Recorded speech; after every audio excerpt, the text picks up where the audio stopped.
Hello everyone, সবাই কেমন আছেন? আশা করছি অনেক বেশি ভালো আছেন। আপনারা প্রায় প্রশ্নগুলো আমাকে করে থাকেন যে স্যার আপনার রাষ্ট্রবিজ্ঞান সাজেশনে, হ্যাঁ, আপনি কয়েকটা প্রশ্ন দিয়ে থাকেন।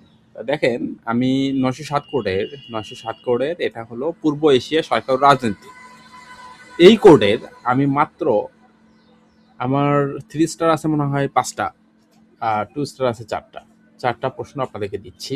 আর যে 3 স্টার যেগুলো 100% আসার মতো কমন, ওখানে আছে 5টা, তো 5 4 9টা। 9টা প্রশ্ন তো পড়তে হবে। আপনাদের পরীক্ষায় প্রশ্ন আছে কয়টা? 8টা। আমাদের দরকার কয়টা? কমন ফেলাইতে হবে কয়টা? 5টা। 5টা হইলেই হচ্ছে, তো তাই না? রচনামূলক 5 10 50।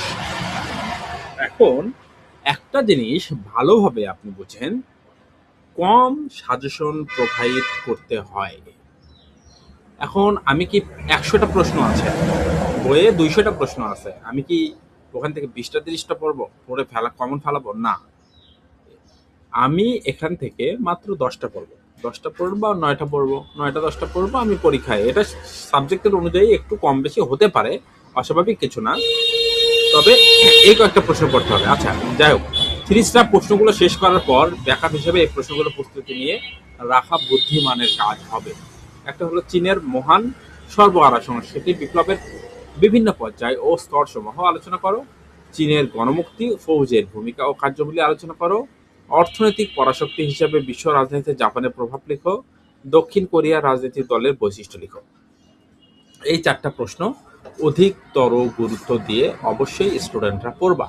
আর যাদের পূর্ণাঙ্গ সাজেশন প্রয়োজন পড়বে 901 থেকে যা আছে 9 কোডের টোটাল 9টা সাবজেক্টের সাজেশন পেতে অবশ্যই তোমরা 01740157705।